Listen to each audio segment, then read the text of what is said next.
Bonjour les amis, mes divins et mes divines, mes divines et mes divins. On se retrouve pour le tirage du cas énergétique, tirage de la polarité féminine du féminin en ce jeudi 28 mai. J'espère que vous allez bien.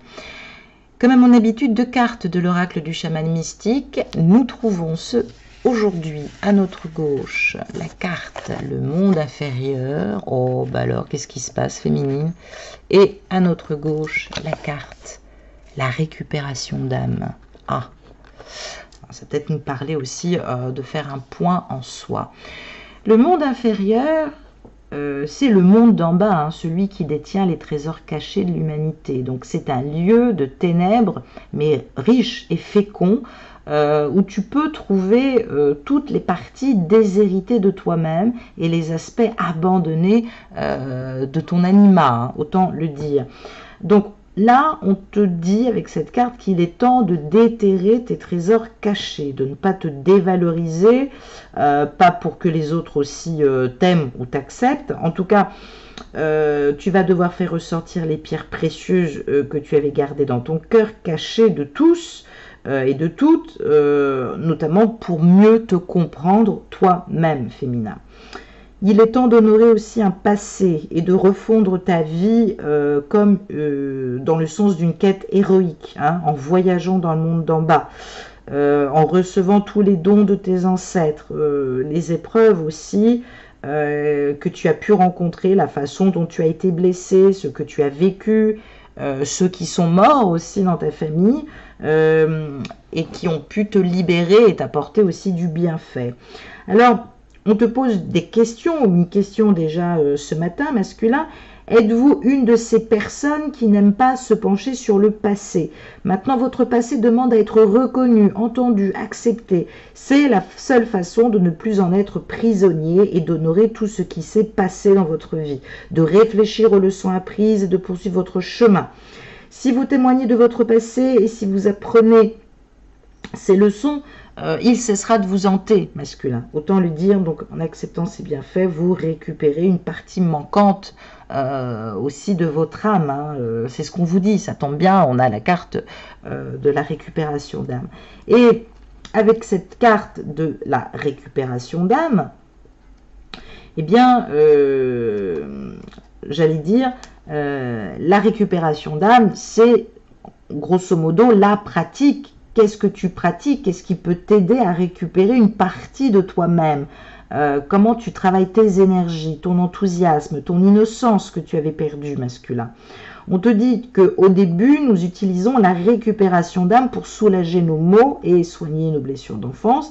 Et plus tard, nous apprenons à voyager pour retrouver notre nature originelle, ce moi qui n'a jamais quitté finalement le jardin d'Éden, autant le dire. Donc, on nous parle encore aussi de présence de l'eau, de rivières, de lacs.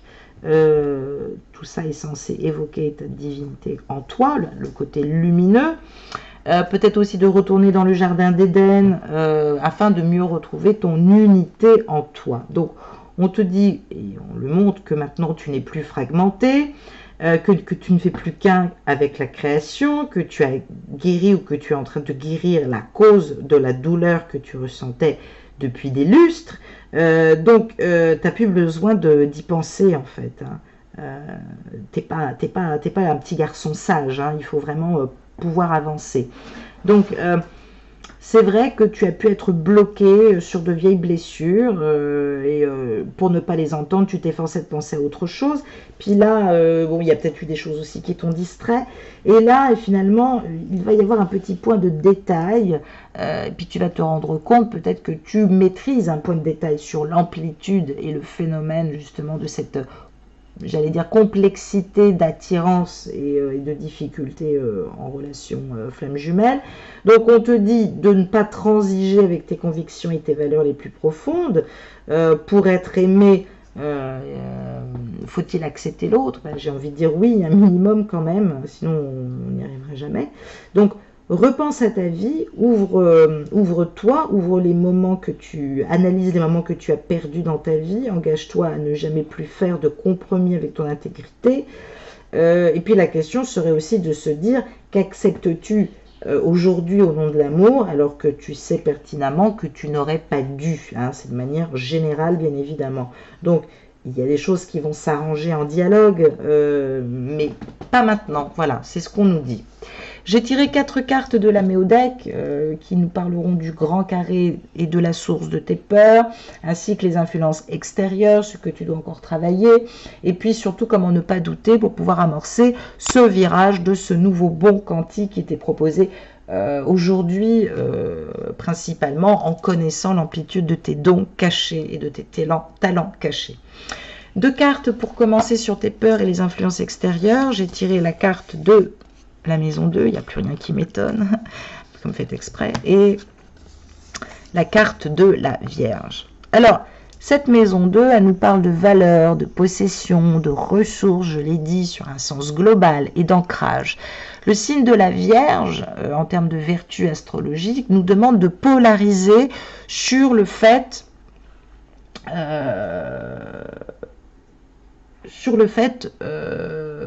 justement féminin,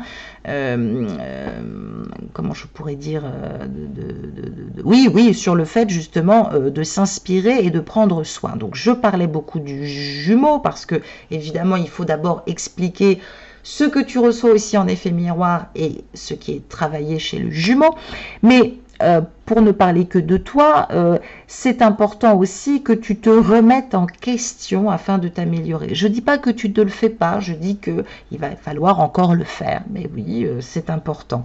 Alors peut-être se remettre en question, c'est des fois aussi voir le bâton qu'on se donne aussi. Hein.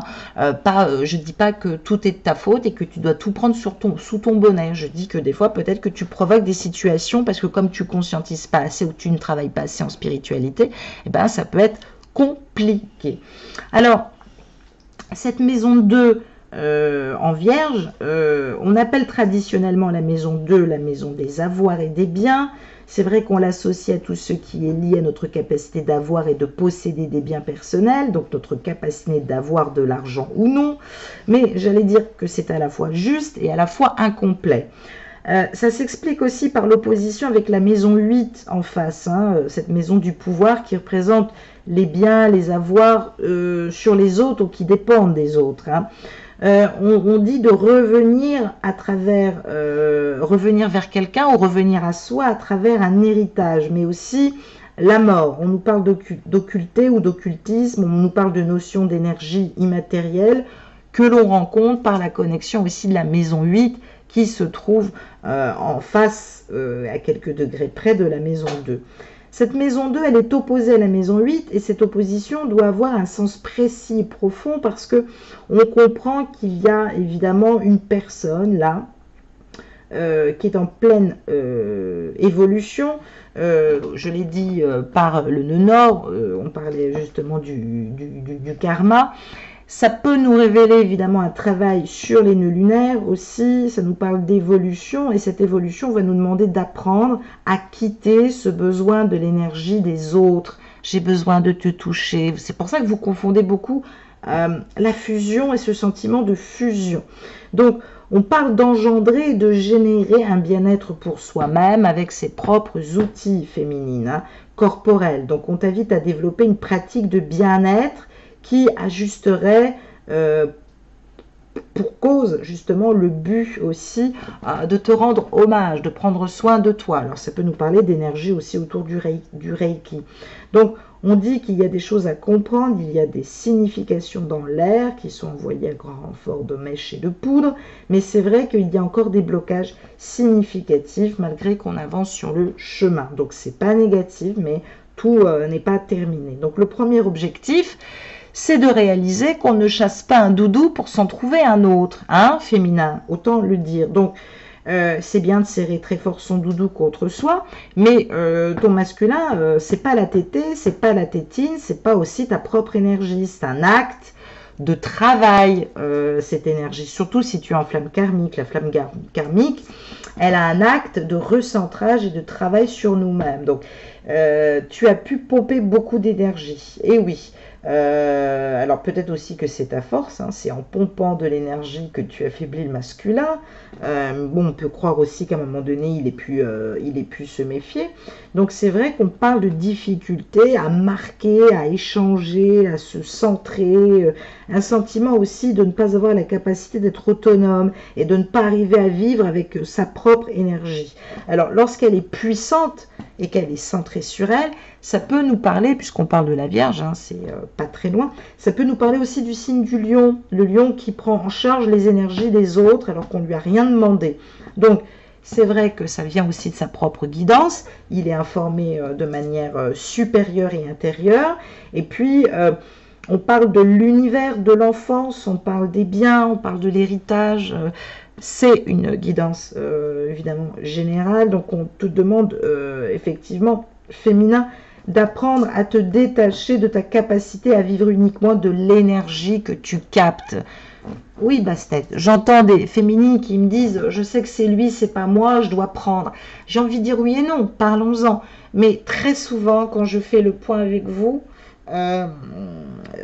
ce besoin de capter des énergies à tout prix, sinon tu n'es pas assez nourri, et puis surtout, bah, du coup, à force de forcer, tu attires à toi tout et n'importe quoi dans les champs de conscientisation.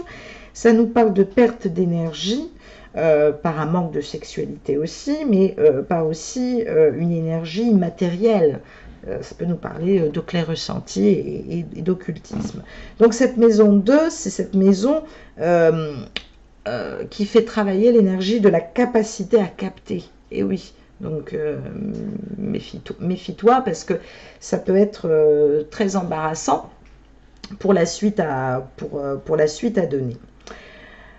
Voilà, voilà, voilà. Deux cartes, notamment sur tes dons, comment tu vas passer ce bon énergétique et quantique. J'ai tiré la conjonction et j'ai tiré le nœud sud. Tiens, voilà, incroyable. La conjonction, c'est ce renfort de la fusion que je viens d'expliquer. C'est l'énergie de l'union, certes, mais pas en focalisation.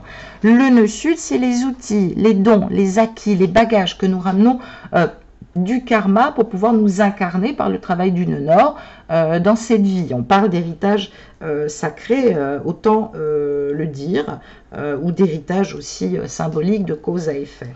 Alors, l'interprétation des planètes en conjonction nœud sud, les planètes en conjonction nœud sud révèlent l'énergie de la vie précédente, évidemment de ta vie précédente féminine ou peut-être celle de ton masculin. C'est toi qui interprètes, c'est général. Donc, on ne sait pas, peut-être que vous avez une conjonction nœud sud ou nœud nord ensemble. On nous parle de rayonnement solaire, on nous parle d'ego important. On dit que, évidemment, ce masculin peut être développé ou a pu développer ou exercer un certain pouvoir par sa position sociale et par son déterminisme. Et toi, évidemment, tu as pu, féminin, accomplir beaucoup d'efforts, justement, qui font que tu mérites de réussir personnellement. Donc, on parle de quelqu'un d'ambitieux, ça peut être ton cas aussi. On parle d'aura qui fonctionne très bien parce qu'il se projette vers un idéal commun de perfection et de travail. Donc, c'est vrai que cette configuration, tant que nous ne savons pas qu'est-ce qui est en conjonction avec le nœud sud, hein, ça peut être le nœud nord comme ça peut être autre chose, c'est difficile de poser un terme. Alors, en admettant par exemple que cette configuration, elle nous ramène au soleil, ça peut nous représenter le père, ça peut nous représenter le rôle que ce masculin joue dans ta vie, en donnant une image de lui comme ça très héroïque, on peut dire ça, parce qu'il a le goût de la réussite et du travail bien fait. On peut nous dire aussi qu'on a tendance à rechercher dans tous les domaines confondus la reconnaissance, et c'est vrai que du coup on cultive bien malgré soi l'orgueil, la fierté d'accomplissement. Alors ça, tu peux le ressentir féminin dans tes énergies, hein, c'est ce qui peut des fois t'agacer. Mais si par exemple lui a un soleil, toi tu avais une lune conjoint en nœud sud, ça voudrait dire que tu considères aussi son positionnement ou sa manière d'agir comme quelque chose de puéril. de capricieux, d'ultra sensible et excessif. Donc c'est important d'en parler, parce que vous amorcez un nouveau échéancier de rite de passage, autant le dire. Donc voilà, je ne peux pas analyser plus, si ce n'est que on peut nous parler de la mère, de la foule, de la nostalgie de l'enfance, de la fécondité aussi. Donc voilà, appelle-moi, on débrouille, ça ira. Quelle énergie, pour conclure, énergie d'amour, par l'amour, et quelle énergie d'amour te porte aujourd'hui, féminin? Roulement de tambour, et j'ai tiré la carte de l'emprise. Ben oui, tu peux être bien malgré toi des fois sous emprise de ton masculin, ou coincé par ton énergie tierce, autant le dire. Mais cette carte de l'emprise, elle nous parle d'ailleurs avec ce dallage rouge, qui est un signe aussi qui annonce qu'il va falloir être délicate ou délicat, en fonction de la polarité et pas du genre. Donc, on parle de rapport entre le chat et la souris, qui s'avère de plus en plus ambigu. On dit que chacun tente de soumettre l'autre, et puis finalement... par la force des choses, on s'impose le travail de la force justement, et de la patience, et on va te demander d'être encore un peu plus fine et un peu plus rusée, non pas calculatrice, hein, autant le dire. Donc ce 38, c'est l'expression du conflit sous-jacent que tu peux ressentir et que tu travailles, alors qu'en même temps, tu voudrais être proche et travailler avec ton jumeau. Donc, on parle de rechercher du pouvoir contraire au partage et à l'harmonie, parce que finalement, on a instauré depuis le début des énergies d'emprise. Et oui, c'est pas forcément l'énergie tierce qui te bloque par son emprise. Là, on te parle de toi. Voilà, je vais te faire un gros bisou et je vais te souhaiter une excellente journée féminine. À très bientôt. Au revoir.